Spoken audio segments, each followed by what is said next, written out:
저기 먼저 시작하기 전에 우리 오세훈 우리 위원장님께서 쓰신 서적이 되겠습니다. 여러분께서 많이 관심을 가져주시고 미래라고 하는 그런 책인데 북핵 이후의 한반도는 저출산 고령사회 4차 산업혁명에 대비하라. 아주 중요한 책, 따끈따끈한 책입니다. 여러분께서 많은 호응을 부탁드리고 구입 부탁드립니다.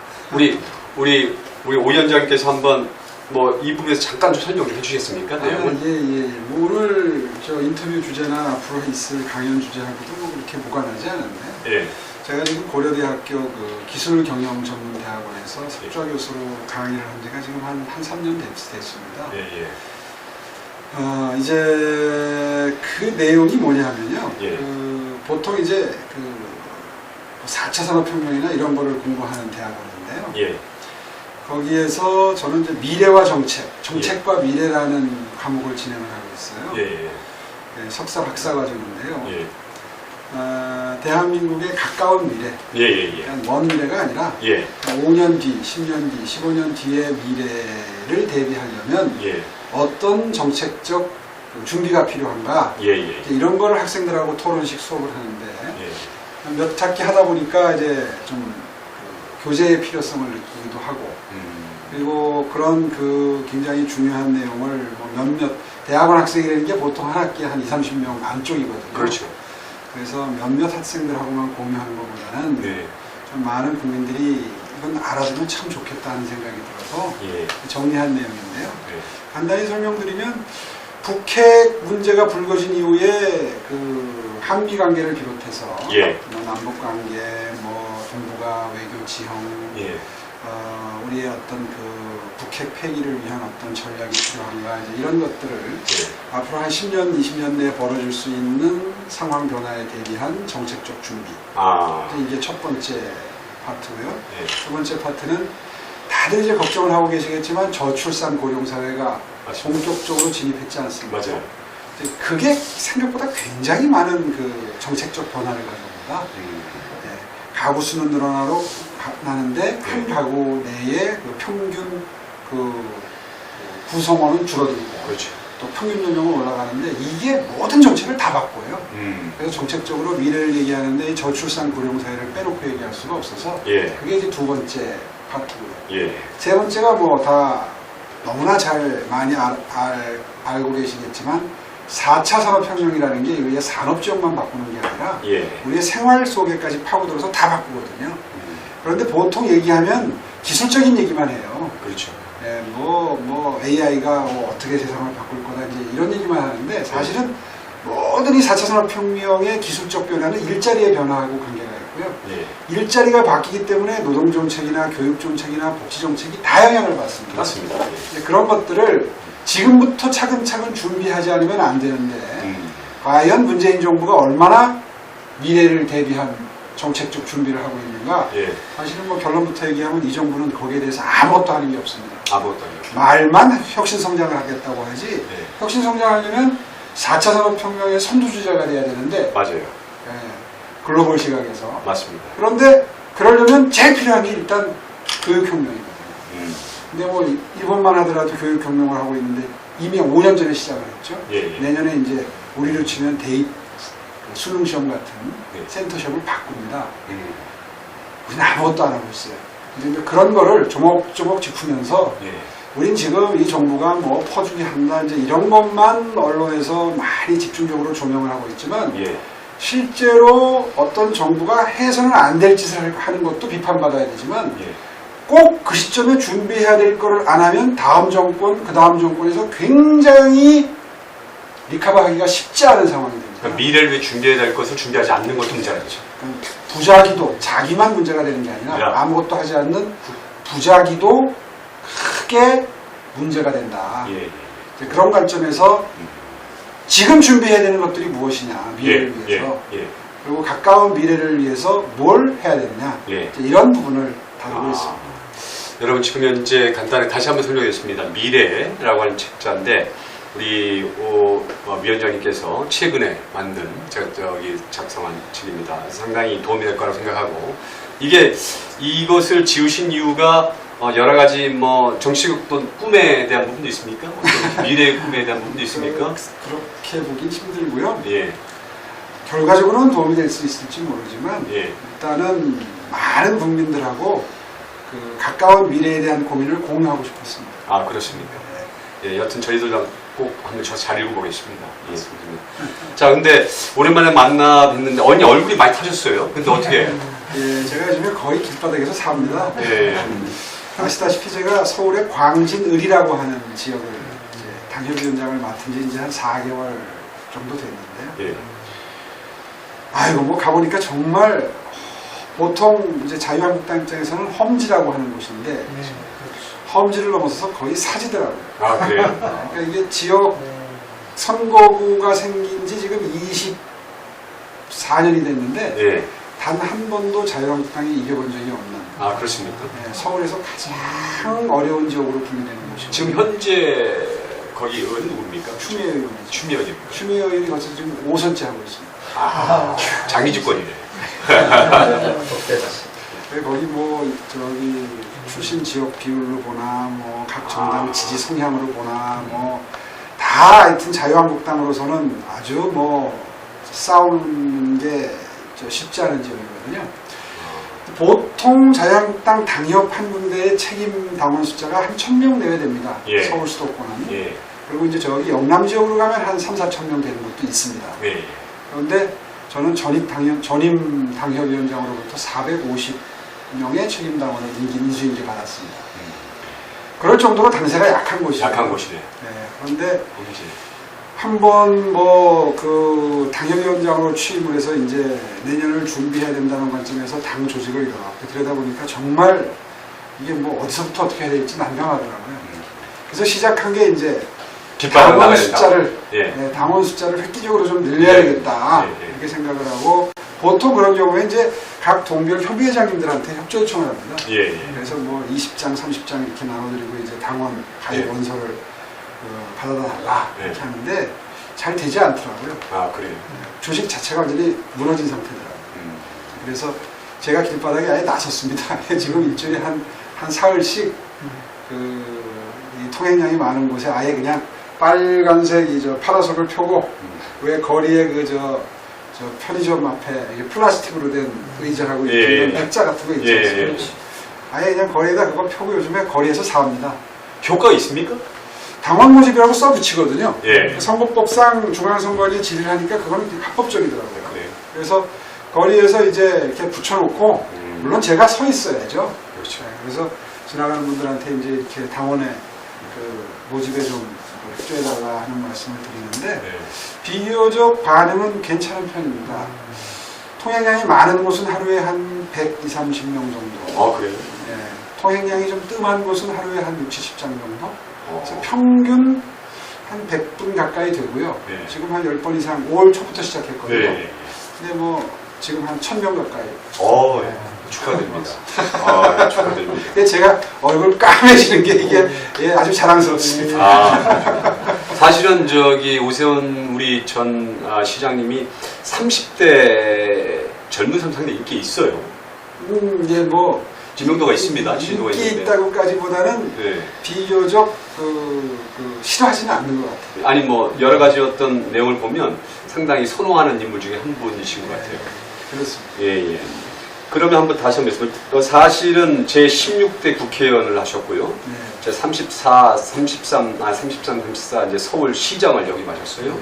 근데 이제 뭐 아시다시피 이제 그 저소득층 그 무상급식 문제를 해가지고 사실은 주민투표 제안했다가 투표 미달로 해서 이제 사퇴를 하셨는데 그 이후 어떻게 이제 생활하셨습니까? 여러 가지 어떤 뭐 그게 제가 시장직을 사퇴한 게 2011년이고요. 예. 지금 이제 2019년이니까 한 8년, 9년 되지 않았습니까? 예.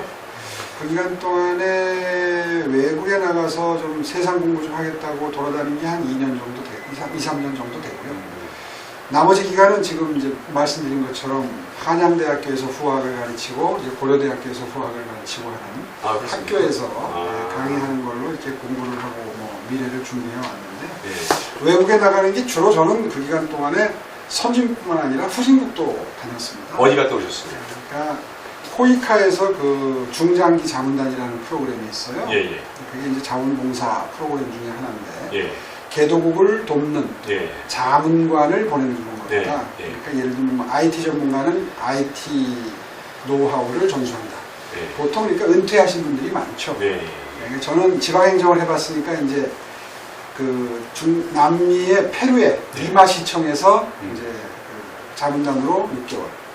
아프리카의 르완다라고 하는 아주 조그만 최빈국이죠. 그 분쟁도 많은 쪽 아닙니까? 거기 인종 분쟁 때문에 아주 대학살이 있었던 대학살이 곳이죠. 있었던 곳이고. 네. 예. 거기서 6개월.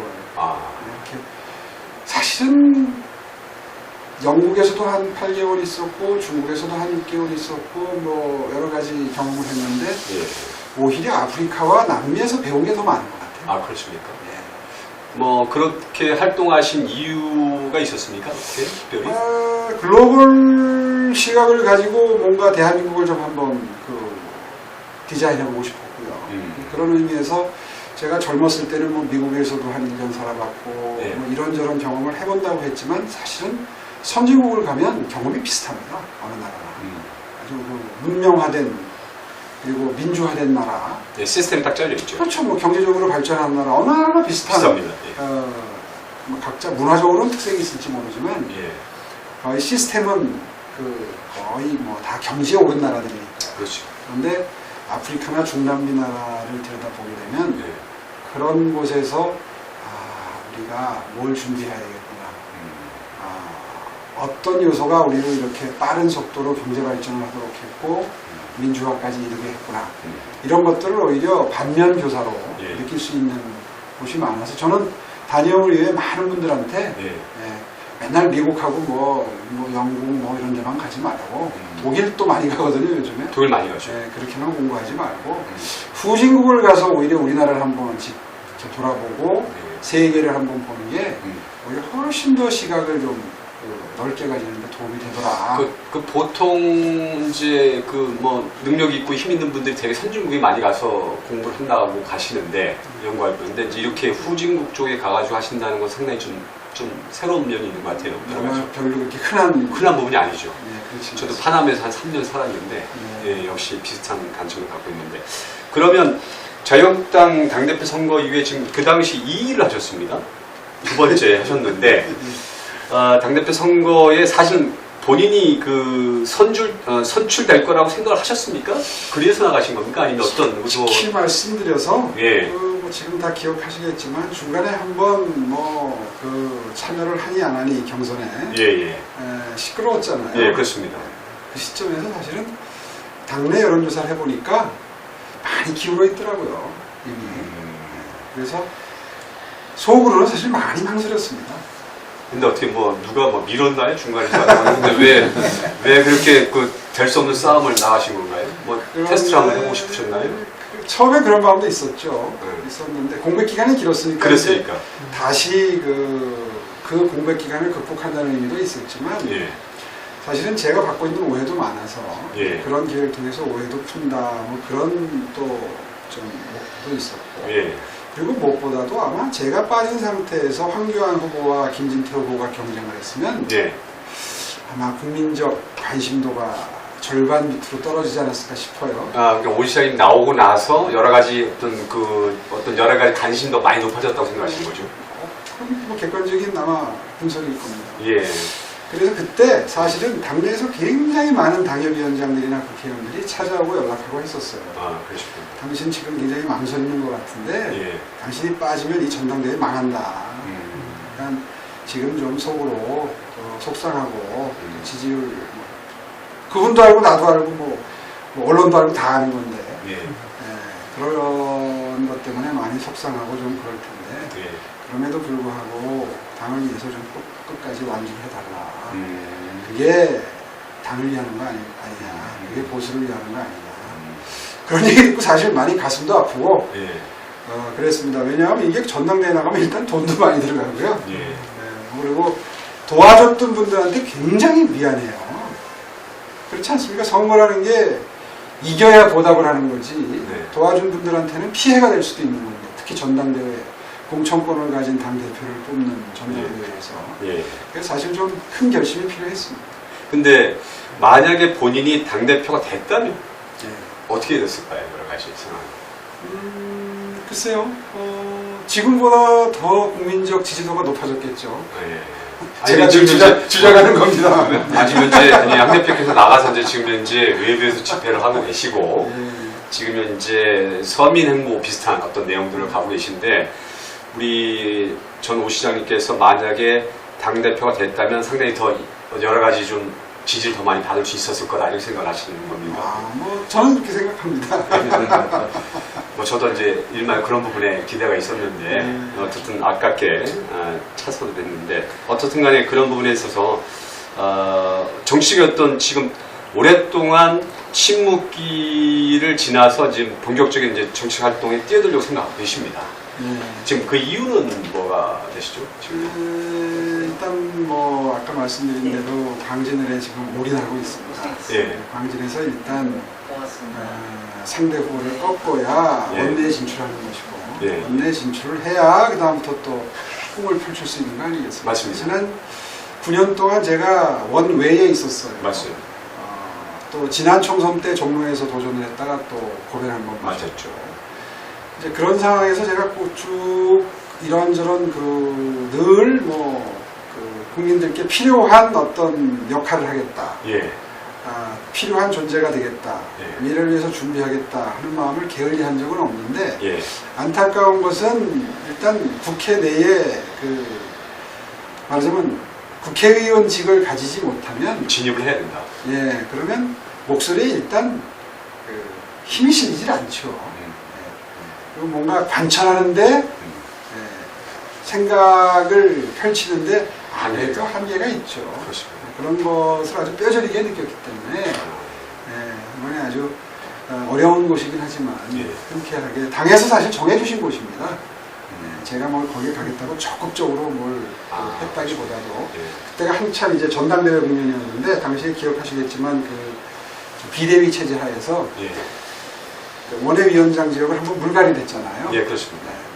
그때 사실은 처음에 신청을 못 했었습니다. 전당대회에 올인하겠다 이런 마음이었는데 당시에 당에서 꼭 어려운 곳 중에 한 곳을 좀 맡아줬으면 좋겠는데 거주하는 곳이 그곳이니까 그것을 좀 맡아달라. 마침 거기가 제가 태어난 곳입니다. 그렇습니까? 지금은 자치구명이 다르지만 제가 태어났을 때 이제 성동구였거든요. 성동구 성수동이 제가 태어난 곳인데 그 이후에 분구가 됐죠. 성동구와 광진구가 분구가 돼서 그래서 광진구가 되긴 했지만 어쨌든 제가 태어난 곳이기도 해서 그래서 지금 거주하고 있기도 하고 태어난 곳이기도 하고 그래서 제 이제 정치 인생이 글쎄요 앞으로 얼마나 지속이 될지 모릅니다만은 마지막 지역구를 이것을 위해서 일하는 것으로 하자 이렇게 당의 명을 받고 응했습니다. 아까 가슴 아픈 일이지만 무상급식 문제로 이분 다시 한번 좀 거론하겠습니다. 주민투표 제한하고 투표 미달해서 시장직 사퇴하셨습니다. 이 당시 서울시장 재직 본인이 생각할 때 잘했다고 생각하는 정책이나 업적은 뭐라고 생각하십니까? 글쎄요, 제가 잘했다고 생각하는 것보다 제가 잘했다고 칭찬을 듣고 그 이후에 벌써 한 8, 9년 됐는데 제일 많이 말씀해 주시는 부분이 미세먼지 부분입니다. 미세먼지.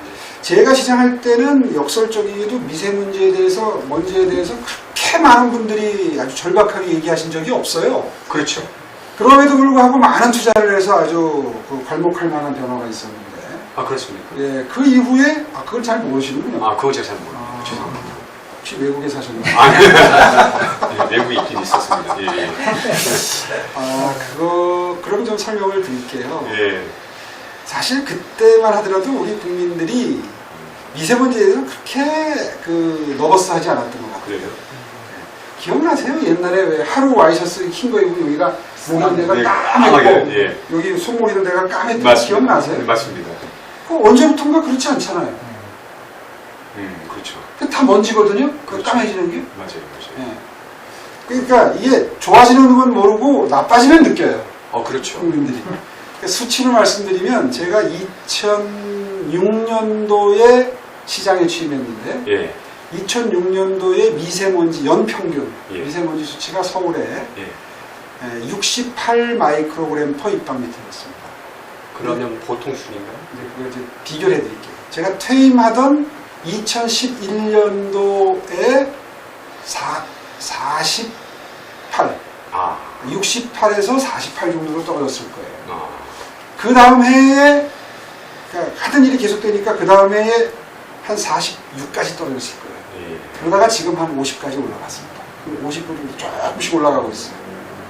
그러니까 이게 이제 전혀 의식들을 못하고 있는데 수치로 말씀드리면 아주 실감이 나요. 이게 왜 이렇게 됐냐면 제가 2000년부터 2004년까지 16대 국회 의원 생활을 했습니다. 그때 제가 환경노동위원회 활동을 했어요. 그때 저는 완전히 환경에 미쳐 있었습니다. 그때 대기질, 수질 뭐 이런 거에 이제 올인하고 있었는데 그때 제가 LA하고 동경하고 방문을 해서 벤치마킹을 해가지고 그 도시들이 미세먼지를 잡은 도시였거든요. 그때 당시에 성공을 했던 도시들을 벤치마킹해서 만든 법이 수도권 대기환경 개선에 관한 특별법이라는 걸 만들었어요. 아, 그랬어요? 네, 그래서 그 법을 2004년도에 통과시켰는데 2006년 7월 1일부터 시행으로 경과 규정이 있어서 2년의 경과 규정을 두고 경과 시간을 두고 2006년 7월 1일이 시행일이었는데 2006년 7월 1일이 제가 취임한 날입니다. 시장에. 아, 그렇군요. 운명 같은 일이죠. 아, 그러네요. 그 법의 내용이 뭐냐면 도시에 있어서 대도시에 있어서 미세먼지의 주범은 경유입니다. 경유 차량 뒤에서 뿜어져 나오는 그 식도먼, 매연, 이게 주범입니다. 저도 경유차를 지금 타고 있는데. 그렇죠. 요즘의 경유차들은요, 신차들은 비교적 괜찮습니다. 아, 그렇습니까? 근데 시간이 흐르면 기하급수적으로 미세먼지를 많이 내뿜습니다. 경유차들은. 근데 그때는 그런 과학상식이 없었을 때이기 때문에 경유차를 마구 탈 때거든요. 그렇죠. 특히 제일 주범이 서울 시내 같으면 약 9,000대에 해당하는 경유버스들입니다. 100% 경유 엔진인데 옛날에 기억나세요? 버스가 가면 뒤에 시꺼멓게 맞아요. 그때 그 차를 다 없앴습니다. 5년 동안. 전부 CNG 엔진. 그래서 버스에 왜 액화 천연가스 버스라고 써갖고 다니던 거 기억나세요? 제 임기 5년 동안 그걸 9,000대를 다 바꿨습니다. 돈이 조 단위로 들어가는 상황입니다. 수도권 대기환경 개선에 관한 특별법이 그 비용을 중앙정부가 절반, 그 지자체가 절반 된다는 법입니다.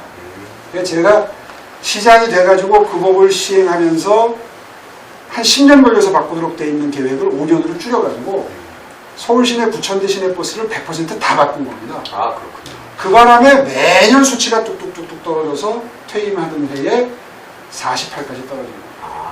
참고로 말씀드리면 제주도의 그 해의 연평균 미세먼지 수치가 43이었습니다.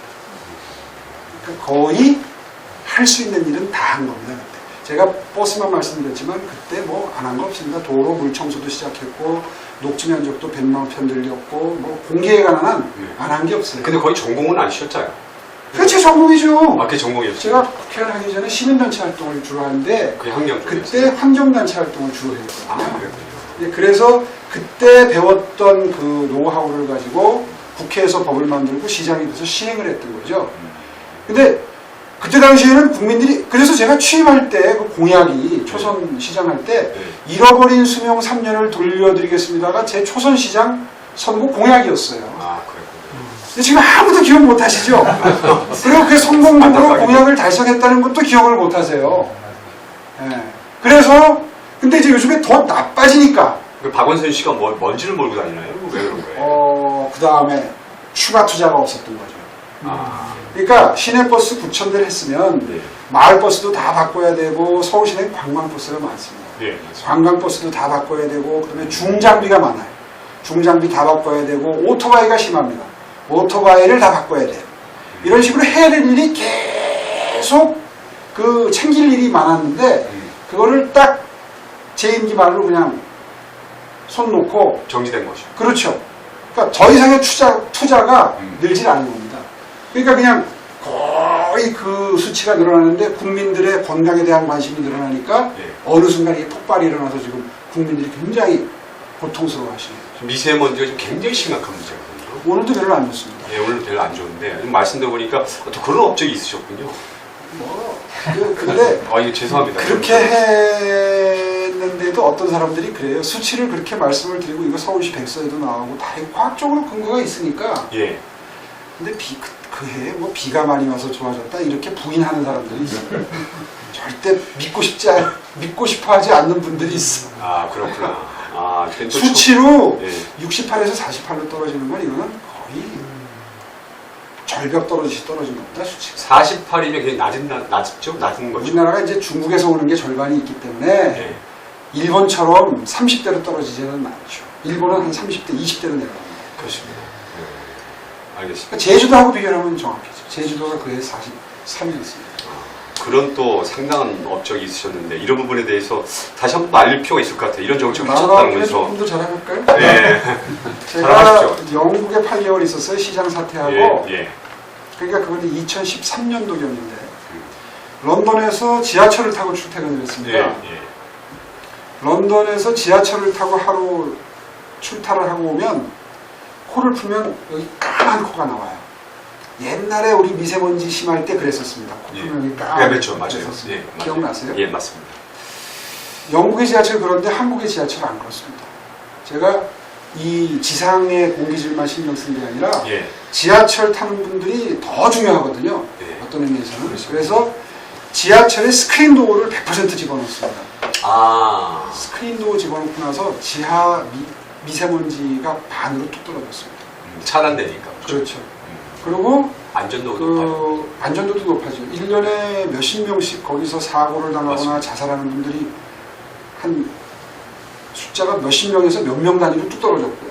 맞아요. 그것도 중요하지만 공기질도 좋아졌고, 공기질이 좋아진 건 스크린 도어 자체뿐만 아니라 밤에는 물차를 동원해서 터널을 청소를 합니다. 물 청소를 합니다.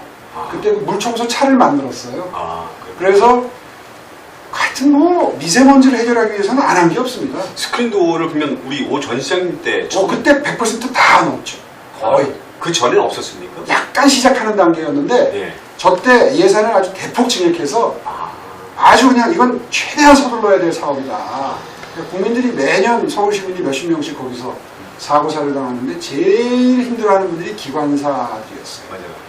눈앞에서 그 사고를 당하면 트라우마 때문에 일을 못하세요. 들었습니다. 그래서 스크린 도어를 만들면서 그런 일이 아주 대폭 줄었죠. 참, 거의 업적이 그러니까 미세먼지를 없애는 이 부분에서 국민건강에 상당한 업적, 실적을 남기셨는데 이 부분에 대한 기억이 좀 없네요, 국민들에게. 아시는 분들은 잘 모르시는 분보다는 아시는 분이 많습니다. 그렇습니까? 만났을 때 그때 공기가 좋아져서 너무 고맙다 이런 말씀을 많이 하세요. 그러세요? 그럼요. 그래서 그래서 제가 아까 외국 나가셨냐고. 자, 이제 실무적인 좀 실제적인 문제를 좀 보겠습니다. 지금 현 문재인 정부의 지금 포퓰리즘 정책이 상당한 문제가 되고 있습니다. 이제 이 부분에 대한 어떤 지금 우리 오 전 시장님의 의견 및 대책, 그 다음에 이런 부분에 대한 어떤 그 좀 신랄한 비판이 있으신지 좀 얘기를 해주시기 부탁드리겠습니다. 포퓰리즘에 대해서는 제가 굳이 제 입을 통해서 말씀을 안 드려도 우리 한미동맹 화면을 보시는 분들은 거의 저하고 생각이 똑같으실 거고요. 예. 저는 그러면 그동안에 바라보던 시각이 아닌 좀 다른 시각에서 한번 말씀을 드려볼게요. 아까 초기에 제가 잠시 언급을 했습니다만 현금 살포형 복지를 편다. 예. 그런 복지가 너무 급격하게 늘어나서 이 재원의 상당 부분이 거기에 투자되는 건 물론이고 나라 빚이 늘어난다. 더 이상 제가 설명하지 않아도 다 아시는 거 아니에요. 일반적인 얘기니까. 근데 포퓰리즘이라는 건 그런 것도 있지만 예. 어떤 게 더 문제가 되느냐 하면 국민들에게 고통을 느끼게 할 수 있는 사안은 다 피하는 겁니다. 무슨 말씀이냐. 우리 발레리나 강수지 씨의 발을 혹시 보신 적 있으세요? 예. 본 적이 있습니다. 완전히 그 나무뿌리 같이 그냥 툭툭 튀어나온 이 뼈가 드러난 그런 발. 상상이 힘들죠, 사실은. 얼마나. 사실 발레가 얼마나 아름답습니다. 그렇죠. 근데 그 아름답고 멋진 발레를 보여주기 위해서 1인자가 되려면 발은 완전히 포기를 해야 되는 겁니다. 발톱이 다 빠진대요. 그럼요. 발톱 다 빠지고 보면 정말 이게 이 아름다운 여인의 발인가 싶을 정도로 엄청난 고생을 한 발이 있기 때문에 그런 멋진 춤이 나오는 거거든요. 예, 맞습니다. 무슨 말씀이냐 하면 대한민국이 여기까지 오기까지 우리 국민들이 얼마나 많은 희생과 고통을 겪으면서 노력했기 때문에 이게 가능한 겁니다. 그렇습니다. 그렇지 않습니까? 지도자가 해야 될 역할은 저는 국민들께, 국민 여러분, 우리가 이런 멋진 미래를 추구하기 위해서는 이런 허리띠를 졸라매고 고생을 해야 되는 그 노력이 필요합니다. 예. 이렇게 양해를 구하고 설득을 구하고 그리고 함께 이 난관을 극복하자고 설명하고 설득하는 게 지도자의 역할이라고 생각합니다. 그런데 문재인 정부 들어서 혹시 그런 얘기 들어본 기억이 나세요? 없죠. 그러니까 정말 이 정부는 저는 그래서 미래가 없는 정부다라는 표현을 씁니다. 이 정부는 정말 미래가 없습니다. 왜냐하면 아까도 뭐 잠깐 말씀드렸습니다만 4차 산업혁명을 성공을 시키려면 4차 산업혁명을 성공시키기 위한 산업 전사들이 있어야 됩니다. 예를 들면 소프트웨어로 무장한 코딩 교육을 받은 학생들이 있어야 될 것이고 그리고 뭐 우리들 흔히 얘기하잖아요. 인공지능 시대에 필요한 것은 빅데이터다. 그 빅데이터 전문가가 필요한 것이고 그리고 무슨 뭐 자율주행 자동차로 성공을 하려면은 레이더나 라이더나 이런 자율주행에 필요한 기술을 가진 전문가들, 엔지니어, 테크니션들이 필요한 것이고 그리고 미래에는 문제 해결 능력이 필요하다, 협업 능력이 필요하다.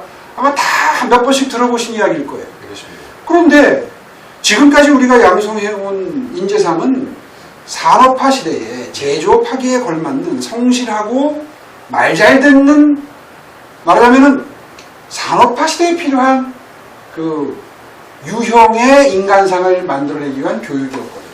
이게 이제 독일부터 일본을 통해서 우리나라로 들어온 교육 시스템, 교육 컨텐츠였던 거죠. 그런데 4차 산업혁명 시대에 필요한 사람들이 창의적이고 문제 해결력이 있고 협업을 잘하는 사람이라면 그걸 잘할 수 있는 인재로 키우는 교육 컨텐츠, 교육 시스템으로 바꿔줘야 되는 거거든요. 그래서 우리보다 앞선 나라들은 독일도, 미국도, 일본도 다 교육개혁을 합니다. 일본은 이미 아이비 교육개혁, 인터내셔널 바칼로레의 약자인데요. 아이비 교육개혁을 이미 6년 전에 시작을 해서 왜냐하면 교육이라는 게 중학교 들어갈 때부터 바꿔야 대학교 들어가면서 그게 입시에 반영이 되고 제대로 이제 변화가 일어나는 거거든요. 그렇죠. 갑자기 내년부터 입시에 바꾼다 그러면 어떤 학부모가 준비가 되고 수능이 되겠어요. 그래서 일본은 이미 6년 전부터 해서 이제 내년에 대입센터 시험이라고 우리로 치면 수능 시험을 바꿉니다. 그러면 이제 교육계획이 완성이 되는 거죠. 그러면 일본은 이른바 혁신 성장을 위한 인재 양성 작업이 끝나는 겁니다. 장기적으로 이제 진행을 해온 거죠. 그렇죠. 교육개혁은 특히 그렇습니다. 그런데 이 정부 들어서 처음에 혁신 성장을 한다고 해서 저는 속으로 그러면 교육개혁 하겠네. 그리고 기다렸어요. 처음에 김상곤이라는 사람을 교육부 장관으로 임명을 하더라고요. 근데 이 양반 아시다시피 아는 게 무상교육밖에 없어요. 사실 무상급식 논란이 이 사람부터 시작된 거거든요. 그래서 유심히 봤어요. 뭐 그렇더라도 교육개혁에 관심이 있을 수 있죠. 장관으로 일하는 1년 몇 개월 동안 교육개혁에 대해서는 단 한마디도 하질 않더라고요. 그냥 뭐 수능시험에서 뭐 대입시험에서 무슨 뭐 수시 비율을 높인다, 정시 비율을 높인다 이런 얘기만 해요. 그러다가 그것도 제대로 못 해놓고 갔어요. 그 다음에 유은혜 장관을 임명할 때 또 가만히 보니까 이 양반도 거기에 관심이 없는 사람이에요. 그래서 저는 이 정부가 5년 동안 교육개혁은 언급도 안 하고 지나가겠다는 생각을 합니다. 현 정부가 이 교육개혁에 대한 부분은 전혀 관심도 없고 물 건너갔다 이렇게 생각하시는 거죠. 그렇죠. 제가 왜 포퓰리즘 얘기하는데 이런 말씀을 드리느냐면 교육개혁을 한다 그러면 인기가 떨어져요. 학부모님들은 입시제도 바뀌고 뭐 이렇게 하면은 일단 거부감이 큽니다. 그러나 나라의 미래를 위해서 누군가는 그 짐을 짊어지고 설득하고 변화를 만들어갈 필요가 있는 겁니다. 그렇죠. 노동개혁도 마찬가지예요. 4차 산업혁명 시대가 되면 자발적 비정규직이 늘어납니다. 그렇죠. 이 뭐 10년, 20년, 30년 한 직장에서 근무하면서 옛날처럼 뭐 과장이 부장되고 부장이 이사되고 이렇게 해가지고 승부가 나는 세상이 아니거든요. 그래서 그 시대에 맞춘 그런 사회상에 맞춘 일자리 변화에 맞춘 노동개혁이 지금부터 차근차근 준비가 돼야 되는데 이걸 민노총이 싫어하거든요. 그렇죠. 언급도 없어요. 박근혜 정부 때 해놨던 노동개혁 양대 지침, 그러니까 저성과자 퇴출을 좀 용이하게 해서 일을 하게 하는 분위기를 만드는 거 취임하자마자 없애버리더니 그 다음에 전부 친노조 정책만 펴고 있는 거 아닙니까? 이렇게 되면 4차 산업혁명에 대한 준비 작업은 또 전혀 이루어지지 않는 겁니다. 제가 지금 시간이 많지 않아서 노동개혁과 교육개혁 두 가지만 얘기를 했는데요. 포퓰리즘은 이런 측면도 있는 겁니다. 겁니다. 그러니까 국민들이 두려워하고 고통스러워하고 표 떨어질 일은 안 하는 것. 그러니까 표를 얻기 위해서 현금 살포하고 뭐 이런 짓거리를 하는 것도 포퓰리즘이지만 뒤집어서 5년 뒤 10년 뒤를 대비해서 지금 해놔야 될 일을 하지 않으면 나라가 그만큼 오히려 그거 이상 뒤처진다. 이건 상식적인 얘기거든요. 아시다시피 4차 산업혁명은 위너 테이크스 올이라고 그러죠. 앞선 자가 시장의 80%를 가져가는 승자 독식의 시장입니다. 그러니까 왜 구글이 왜 플랫폼 시장을 한번 장악하니까 전 세계 플랫폼 시장을 다 집어삼켰느냐. 한국에서는 그나마 네이버가 버티고 있지만 전 세계적으로 지금 구글이 다 시장을 장악하고 있는 거 아니에요. 구글, 애플 하는 회사들이. 이게 왜 이러냐. 선점하면 그 선점 효과가 시장의 80~90%를 먹는 정말 지독한 승자 독식 시장이기 때문입니다. 그런데 한번 4차 산업혁명에서 뒤처지기 시작하면 리카바할 기회조차 주어지지 않는 거예요. 그 포퓰 정책이 단순하게 대중 영합주의, 인기적인 어떤 그런 면뿐만 아니라 그렇죠. 우리가 앞으로 좀 준비해야 될 어떤 부분에 대해서 고통스럽다고 그것을 감내할 수 있도록 지도하고 설득하는 이런 가정에 대한 부분이 전혀 없었다는 얘기죠. 그렇죠. 그게 좀 뭐 제목만 말씀드리면 노동개혁, 교육개혁뿐만 아니라 연금개혁도 해야 되는데 안 하고 있죠. 의료보건개혁도 해야 되는데 안 하고 있습니다. 거꾸로 가고 있습니다. 지금. 그 다음에 또 복지개혁도 해야 되는데 그건 뭐 완전히 거꾸로 가고 있는 거고요. 그러니까 모든 정책 영역에서 앞으로 10년 뒤를 내다보고 해야 되는 정책들은 전혀 하지 않으면서 오히려 거꾸로 가고 있다. 그럼 현 문재인 정부가 가고 있는 방법이 전부 다 거꾸로 간다면 추후에 지금 말씀하신 대로 준비해야 할 것들을 준비하지 않는다면 우리 한국이 어떻게 그래서 미래가 암울하고 그래서 저는 문재인 정권을 정의할 때 미래가 없는 정권이다 이렇게 얘기합니다. 미래가 없는 정권이다. 보통 미래가 없는 정권이다 그러면 뭐 실패할 거다 이런 뜻이 아니라 이 정부의 정책 고려 속에는 미래라고 하는 것이 아예 들어있질 않아요. 하나만 더 예를 들어볼까요? 주택정책이 또 그렇습니다. 임기 초에 주택가격이 많이 올랐죠. 특히 서울, 특히 강남이 많이 올랐죠. 그러니까 이 정부가 어떻게 했습니까? 재개발, 재건축을 지금 전부 털어박아놨습니다. 그러면 어떤 일이 앞으로 벌어지느냐면요. 한번 생각해 보세요. 수요와 공급의 원칙에서 수요는 많은데 공급이 딸리면 가격은 오르는 겁니다. 근데 이 정부는 지금 은행 대출 틀어막고 무슨 뭐 세금 올리고 해서 부동산 사지 못하게 하고 거기다가 이제 공시지가 올려서 세금 또 거기다가 고율의 세금을 부과해서 고통을 줘서 집을 못 사게 하고 거기다가 재개발 재건축을 다 못하게 틀어막아놨잖아요. 재개발 재건축이 부동산 가격 앙등의 원인이다. 이렇게. 그렇죠. 이렇게 되면 앞으로 5년 뒤에 어떤 일이 벌어지느냐. 당연히 공급돼야 될 아까 말씀드렸지만 1인 가구, 2인 가구가 지금 급증하고 있는데 옛날에 우리가 한참 한 70년대, 80년대 짓던 집들은 옛날식 표현으로 30평형대 아파트지 않습니까? 맞습니다. 방이 한 두세 개 되고 화장실이 한두 개 있는 4인 가족 기준의 아파트였습니다. 지금 이미 1인 가구가 27, 8%고 2인 가구, 1인 가구를 합하면 56%, 7%가 넘어요. 그러니까 100가구가 있다면 60가구 가까이가 1, 2인 가구입니다. 그런데 과거에 4인 가족 기준으로 만들어진 주택이 지금 거의 주종을 이루고 있다고 한다면 그러면 1, 2인 가구를 더 지어야 될 거 아니에요. 그렇죠. 근데 서울 같은 경우에는 서울이 집값이 제일 많이 오르는데 집을 지을 땅이 없어요. 이제 대규모로 개발해야 될 택지가 없어요. 다녀보세요. 택지가 있는가. 제가 마지막으로 하고 나온 게 마곡지구 개발이거든요. 그게 마지막이었습니다. 대규모 주택 단위 중에. 그럼 앞으로 어떻게 되겠습니까? 1, 2인 가구는 계속 기하급수적으로 늘어나는데 집은 전부 4인 가구 거다. 그러면 1, 2인 가구가 들어가야 될 집은 택없이 부족하겠네요. 부족하면 가격이 오르겠네요. 그 가격은 5년 뒤, 10년 뒤에 오르는 겁니다. 그때 문재인 대통령이 책임질 거예요. 전임 대통령이. 재개발, 재건축을 지금 특히나 주택은요. 다른 이런 제품들하고 달라서 한 번 만들려면 5년, 10년이 걸립니다. 택지 지정해서 재개발, 재건축하려면 거기 허물고 새로 짓는다든가 하는데 5년, 10년이 걸려요. 그렇죠. 뭐 조합 만들고 뭐 거기서 또 삐걱대고 하다 보면 시간이 더 걸릴 수도 있어요. 그러면 얼마나 시간이 필요한지는 삼척동자도 다 아는데 자기 임기 중에 부동산값 맡겠다는 게 유일한 주택정책입니다. 아무것도 안 하고 있는 거죠. 그러니까 국민들에게 고통 분담을 호소하고 설명드려서 지금 힘들지만 지금 조금 가격이 오를 조짐이 있을 수 있어도 먼 장래는 더 폭등할 수 있기 때문에 지금부터 차근차근 재개발, 재건축을 해야 됩니다라고 설득을 해야 될 정부가 오히려 거꾸로 가고 있다. 그러니까 제가 아까 뭐 복지정책, 노동정책, 교육정책, 연금정책, 의료, 보건정책 뒤로 가고 있다는데 지금 설명 들으시니까 주택정책도 완전히 거꾸로 가고 있는 거 아닙니까? 그래서 저는 이 정부가 참으로 미래를 준비하지 않는 정부다. 미래가 없는 정부다. 지금 이제 모든 정책을 다 거꾸로 가는 상황에서 현 문재인 정부가 이런 부분으로 만약에 정권을 마감하는 경우에 추후에 미래에 엄청난 문제점이 생길 거라고 말씀하셨습니다. 그러면 지금 현재 이런 상황에서 만약에 이제 우리가 지금 현재 베네수엘라 같은 경우를 한번 비교를 해보는데요. 베네수엘라하고 비교해서 지금 베네수엘라 포퓰리즘 정책을 통해서 국영화시키면서 여러 가지 문제점들이 많고 지금 몇십만 %의 인플레가 생기고 거기서 몇십만 불을 가져가도 위험병 살 수 없는 이런 상황에 놓였단 말이죠.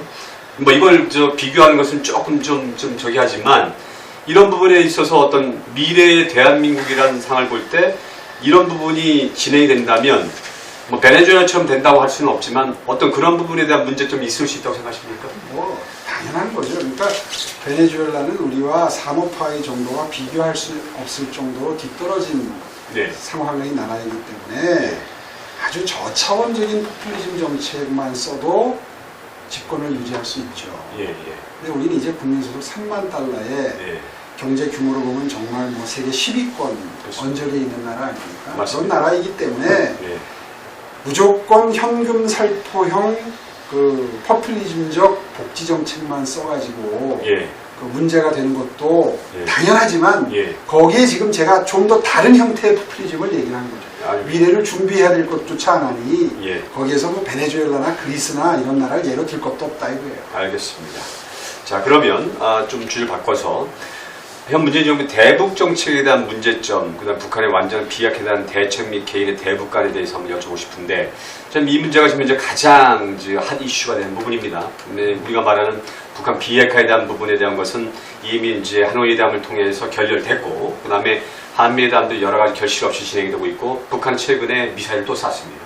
이런 상황 속에서 돌고 돌아 제자리로 돌아왔습니다. 맞습니다. 말씀하신 대로. 우리가 말하는 제네바 협의나 아니면 육자회담 틀 이전에 그런 형태로 다시 현재 지금 회귀한 부분이고, 그러면 현재 문재인 정부는 뭐 그래도 계속해서 대북 정책의 중단 의사가 없어요. 계속 나가려고 합니다. 이런 상황 속에서 우리 오전 선생님 보시는 어떤 그 현 정부의 대북적 문제점, 그 개인에 대한 어떤 생각은 어떠십니까? 아마 우리 한미동맹 회원분들하고 생각이 별로 다르지 않을 거예요. 제가 보는 시각도. 정말 이 북한의 본질을 꿰뚫어 봐야 됩니다. 저도 그 태영호 공사를 굉장히 좋아하고, 그리고 그분을 제 자유한국당 미래비전 특위 할 때도 모셔다가 이제 그분의 생각을 좀 많이 공유해드리기 위해서 애를 많이 썼는데, 태영호 공사 생각이 거의 제 생각하고 비슷하더라고요. 그래요? 저는 그래서 태영호공사가 지은 그 책을 강연할 때마다 소개합니다. 태영호공사님이 지은 책만 제대로 읽어도 국민들이 아마 북한에 대한 조금 잘못된 인식이나 잘못된 기대감 같은 건 다 아주 정확하게. 그래서 베스트셀러가 됐나 보죠. 그분 책 베스트셀러 되는데 제가 기여한. 저는 네. 강연할 때마다 태영호공사를 아십니까? 책을 꼭 읽으십시오. 꼭 그런 거예요. 이제 우리가 이 유튜브를 보고 계신 분들한테 그걸 굳이 또 제3, 제4 설명할 필요는 없을 것 같고요. 본질적으로 태영호공사 얘기를 들으면서 제일 피부에 와닿는 설명 방법은 그거더라고요. 북한에는 아직도 10만 명 단위 이상의 그 집단 수용소가 있다.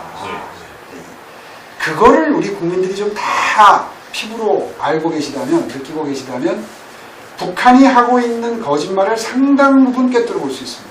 왜냐하면 북한의 그러니까 우리는 흔히 뭐 정치범 수용소다 그러면 우리식으로 생각을 해요.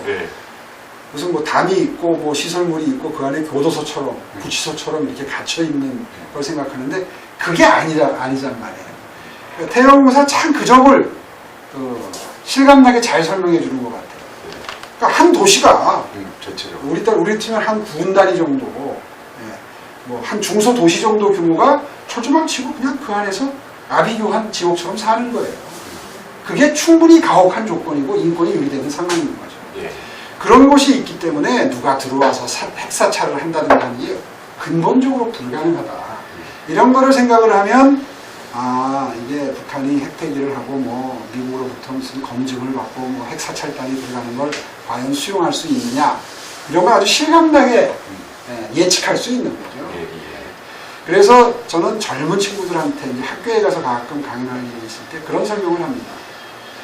북한은 두 개의 전혀 이질적인 존재로 이분법적으로 보아야 정확하다. 밑에서 신음하고 있는 민중, 우리로 치면 시민들이 있고, 최상층부, 그게 뭐 한 5%, 10%가 될지 모르겠다. 이른바 평양 시민들을 포함한. 평양은 이제 별도의 쇼윈도우죠. 평양공화국이라고. 일종의 공화국은 실감이 안 나요. 쇼윈도우다.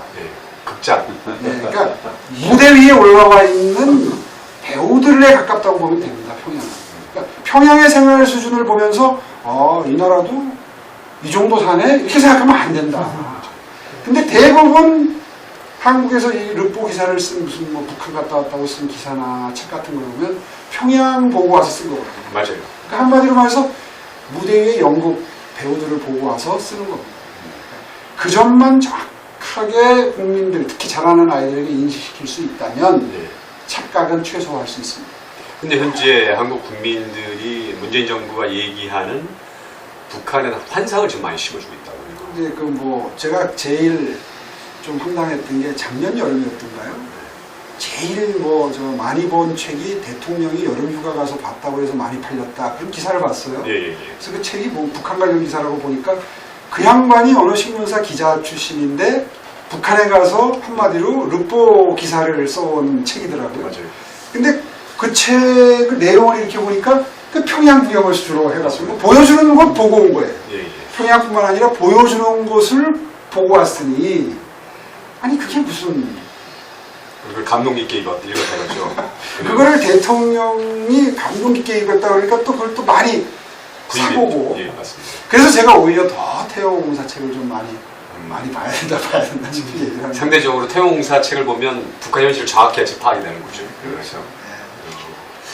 좀 말씀드리다 말았는데 그래서 북한의 본질을 정확히 꿰뚫고 대처를 하려면 북한의 민초들은 무한한 애정을 가지고 바라봐야 된다. 우리가. 그래서 북한 인권 문제에도 우리가 신경을 써야 하고 탈북자를 비롯해서 민초들이 어떻게 생존할 수 있고 어떻게 기본권, 인권을 보장받을 수 있는지에 대해서 우리가 무한한 애정을 가지고 관심을 가지고 지켜봐야 하지만 북한의 정치 엘리트들, 이른바 기득권 집단, 김정은을 정점으로 하는 그 집권 세력에 관한 정말 냉정하게 그들의 본질을 파악하고 그들의 속마음, 그들의 최종적인 목표가 뭔지를 알아야 우리가 휘둘리지 않는다. 이제 이런 이야기들을 자라는 아이들한테는 꼭 열심히 설명해 줄 필요가 있다. 만약에 본인이 대북 정책의 책임을 맡는다면 현 문재인 정부와 어떤 다른 방향의 것을 취할 수 있는 대북관이 있습니까? 일단 전제가 좀 다르겠죠. 무조건 남북 간의 평화 모드만 만들어진다면 그것이 성과다. 지금 이 문재인 정부는 그런 스탠스입니다. 그렇습니다. 맞아요. 그런데요, 물론 평화로운 관계를 조성해야 된다는 목표는 같죠. 그러나 지금처럼 모든 걸 양보하고 모든 걸 굴종적으로 처리를 해서 그런 스탠스로부터 오는 평화라면 그것은 우리가 늘 이야기하지만 진정한 평화가 아니다. 따질 건 따지고 얻어낼 건 얻어내서 우리가 초소 하나를 없애면 저쪽이 초소 없애는 게 뭐 협상 조건에서 힘들다면 저쪽은 북한의 민초들에게 어떤 인권을 보장을 할 것인지 예를 들면 이런 식의 뭐가 됐든 1대1로 바탈을 해서 우리가 이걸 하나 양보를 하면 저쪽은 이거 하나 정도는 양보할 수 있는 그런 협상 분위기를 만들어 놓고 협상을 해야지. 아니 뭐 총만 안 써주면 고맙다. 그냥 뭐 평화롭게 지내간다오. 이런 식의 스탠스로 대하다 보면 어느 순간 핵 가진 자의 갑질이 시작될 수 있습니다. 맞습니다. 핵을 가지고 있기 때문에 우리가 가장 핵을 폐기하기 위해서 노력하는 것은 한 6개월, 1년 정도의 평화는 뭐 처음에 협상 단계에서 만들어낼 수 있겠죠. 그러나 어느 정도 시간이 흘러서 북한이 이제 완전히 국제사회로부터 인정받은 핵보유국이 되는 순간 북한의 갑질이 시작이 됩니다. 그런데 그 갑질이 어떤 형태로 어느 정도 수위로 벌어질지는 지금 아무도 얘기할 수 없습니다. 그런 나라를 후손에게 물려줄 수는 없다. 예. 그런 관점에서 우리가 철저히 북핵만큼은 폐기시켜야 한다. 예. 이런 입장을 견지를 하고 있는 것이고요. 예. 거기에서 아마 문재인 정부와 우리의 생각이 가장 크게 차이가 나는 점일 겁니다. 그러면 현 3대 세습 정권에 대한 그 근본적인 정권에 대한 변화에 대해서는 어떻게 생각하십니까? 그거에 대해서 이제 전략적으로 접근해야죠. 예. 드러내놓고 김병규 사무총장님을 자리에서 쫓아내겠다 그러면 김병규 사무총장님도 방어 본능이 방어 기제가 발동할 거 아니겠습니까? 그런 것까지는 전략적으로 네. 유연하게 네. 생각을 하고 준비를 해야지. 그거를 이 자리에서 다 뭐 이렇게 이야기할 수는 없는 거죠. 예, 예. 그러나 심지만 굳으면 되는 거예요. 심지만. 예. 그러니까 한마디로 말해서 구사할 수 있는 전술 전략을 네. 무엇을 목표로 삼고 구사할 것이냐. 네. 이것을 우리가 공감대로 우리 우파 진영에서 공감대로 가지고 있으면 되는 것이죠. 완전한 비핵화는 반드시 전제돼야 된다는 것이죠. 그거는 하늘이 무너져도 달성해야 될 우리들의 목표다. 예. 그래서 이 책에서도 그렇고 제가 지난 전당대회 때 우리가 핵 개발하자. 예. 그리고 그게 정 힘들다면 미국의 전술핵 재배치하자 한반도에. 이런 얘기를 했더니 뭐 실현 불가능한 얘기를 한다부터 시작해서 뭐 오세훈이 저 자유한국당의 우파 진영에 표를 얻으려고 뭐 무리스러운 주장을 한다. 뭐 별의별 평가가 다 있었습니다. 전략핵에 대한 얘기가 있으셨습니까? 전술핵 얘기를 제가 했습니까? 그럼요. TV 토론이나 이런 데서 여러 번 했죠. 아, 그렇습니다. 근데 지금 상황에서는 사실은 이제 우리 오 전시장의 개혁 보수 이런 얘기가 많이 나와요. 네. 예, 근데 이런 부분의 이미지하고 사실 이제 전술핵 우리 설치에 대한 부분에 대한 얘기 이제 좀 맞지 않는다. 이렇게 볼 수 있는데. 아니, 제가 이 얘기를 네. 이 책 찍으면서부터 한 게 아니라 한 5년 전부터 그 의회의 전국을 돌면서 강연을 했던 내용입니다. 우리 핵 개발해야 된다. 예, 아니 왜 그게 왜 꼭 합리적 보수는 그런 얘기 못 하나요? 아니 그건 아니죠. 예, 이게 제 말씀을 들어보시면 다 동의하실 겁니다. 한번 들어보세요. 독일에서 1979년도에 슈미트 수상이라는 사람이 이제 그 나라의 수반이었습니다. 네. 그때 무슨 일이 벌어지냐면 그때 성공한 사례예요. 성공한 전략이 있어서 이중결정 전략이라는 게 성공한 전례가 있기 때문에 제가 이 주장을 하기 시작한 거예요. 거기서 아이디어를 얻어서. 어떤 일이 있었냐면 그때 소련 시절입니다. 소련이 동유럽하고 동독에 650기의 SS-20 핵 미사일을 배치를 합니다. 유럽 전체가 뒤집어졌습니다. 아니 650기가 말이 650기지 완전히 그냥 밀집 대용으로 핵무기를 갖다 놓은 거 아니에요? 그렇죠. 완전히 유럽이 전부 얼어붙었습니다. 그때 이제 우리처럼 이렇게 굉장히 혼란스러웠죠. 이거 어떻게 대처해야 되냐. 그때 슈미트 수상이 이런 제안을 합니다. 그 양반이 참 아주 스마트한 제안을 해요. 4년의 기간을 주겠다. 우리처럼 폐기해라 이러지 않습니다. 당장 폐기해라 그러지 않아요. 4년의 기간을 주겠다. 4년 동안 우리 계속 협상하자. 그래서 마지노선을 설정한 협상에 들어갑니다. 예. 그러니까 협상이 무서운 협상이죠. 우리는 그냥 계속 매달리는 협상을 하잖아요. 예. 하다가 안 되면 또 쉬었다가 다시 또 똑같은 협상 또 하고 제나베 합의니 그리고 다 그랬던 거 아니에요. 맞습니다. 슈미트 수상은 그 공산주의자들의 본질을 꿰뚫어 알고 있는 겁니다. 그러니까 4년이라는 시간을 딱 주고 4년 동안 우리가 최선을 다해서 협상을 하는데 만약에 협상이 안 돼서 예. 성취를 하지 못해서 4년 뒤에까지 SS-20 미사일이 그대로 있으면 예. 우리도 똑같은 전술핵을 미국으로부터 갖다 놓겠다. 똑같은 숫자의 전술핵을 갖다 놓겠다. 이걸 전제를 해놓고 협상에 들어갑니다. 시야를 두고. 예. 그러니까 처음에 소련이 전혀 신경 쓰지 않았습니다. 북한하고 똑같았죠. 근데 결론은 4년이 조금 지나서 소련이 철수를 합니다. 전부 철수시킵니다. 왜 그랬을까요? 따져보니까 소련이 손해인 거예요. 뭐가 손해냐? 자기네들은 유럽에 위협을 주려고 핵미사일을 배치했는데 미국의 전술핵이 유럽에 들어오게 되면 다른 국가가 가면. 예, 모스크바가 가까운 거예요. 그러니까 소리 계산을 해보니까 자기네들이 훨씬 손해인 거예요. 같은 숫자를 배치해도. 저는 거기서 아이디어를 얻은 것이, 결국 북한의 핵을 폐기시키는데 가장 결정적인 영향력을 행사할 수 있는 나라는 어느 나라입니까? 중국이지 않습니까? 현재 시진핑이지 않습니까? 그렇죠. 중국이 제일 버거워할 상황을 만들면 힐이 생길 수 있죠. 그런데 미국이 만약에 한반도의 전술핵을 재배치한다. 그러면 북한은 물론이거든요. 아마 중국 정부가 굉장히 골치가 아플 겁니다. 사드가 똑같은 원리죠. 예. 그래서 적어도 제가 현재 이 나라 집권 세력의 집권당의 대표이거나 대통령이거나 하면 이런 주장하는 게 굉장히 조심스러울 거예요. 그렇죠. 그런데 우린 지금 야당입니다. 집권 세력이 아니에요. 야당발로 이런 주장을 한다는 것 자체가 굉장히 중요합니다. 우리가 한국의 제1야당이 목소리를 높여서 핵을 개발하자 내지는 전술핵을 갖다 놓자고 얘기하는 순간 미국과 중국이 주목을 하기 시작하는 거죠. 상당히 부담되겠죠. 그렇죠. 그리고 집권 가능성이 있는 제1야당인데 그렇죠. 저기에서 이렇게 목소리를 높이는 새를 얻기 시작했다. 그렇죠. 라고 판단하는 순간 중국은 굉장히 와치하기 시작할 겁니다. 그렇죠. 어떻게 논의가 진전되나를 볼 거예요. 그런 의미에서 저는 자유한국당이 목소리를 일치단결해서 뭐 핵 개발을 하자 그러면 미국도 원치를 않을 테니까.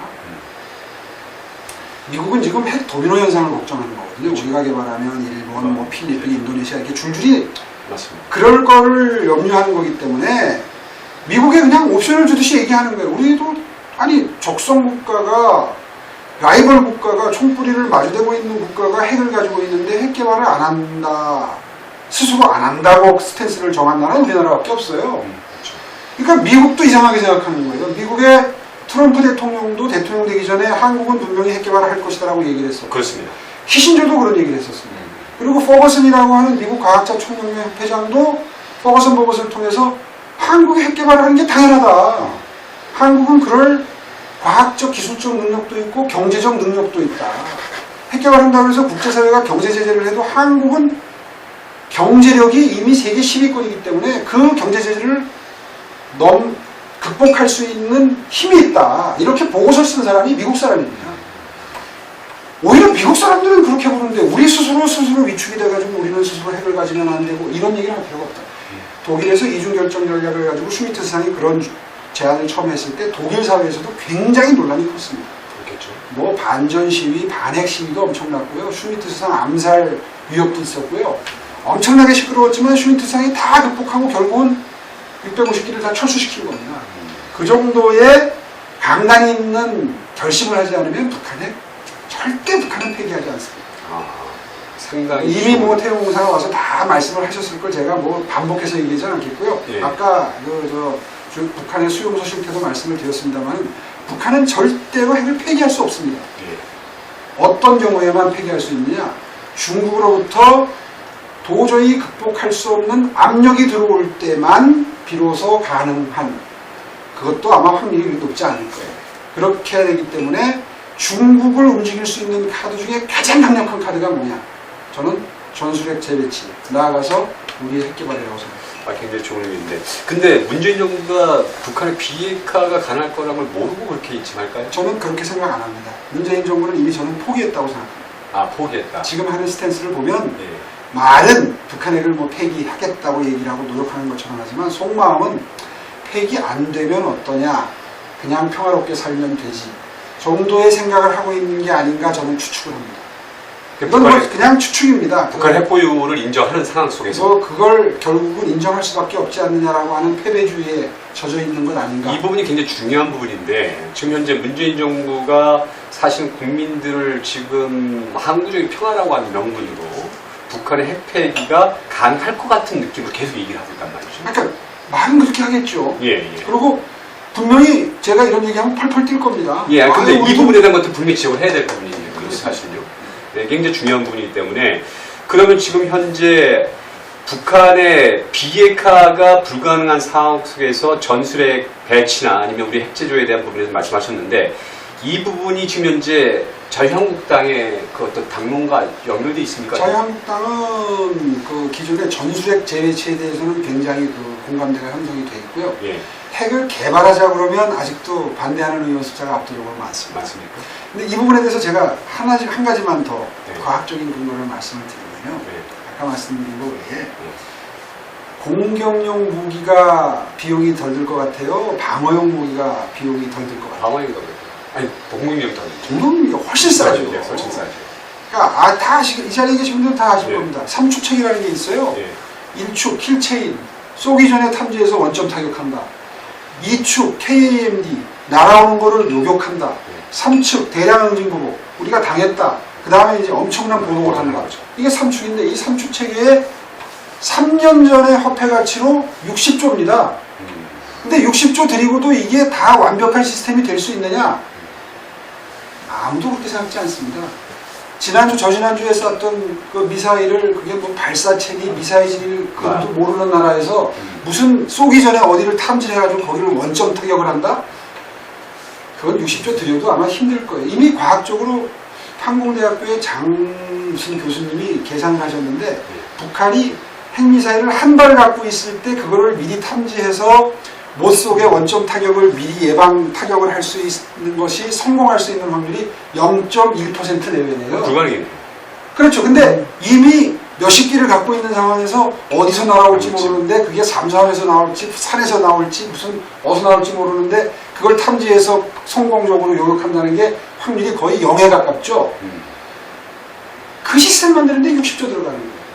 근데 서울대 서균용 교수님 설명에 의하면 우리는 핵 개발하는데 1조면 돼요, 한 발. 물론 이제 그 다음부터는 좀 싸지겠죠. 그렇다면 이제 경제적으로만 따져도 우리가 핵 개발하는 게 맞죠.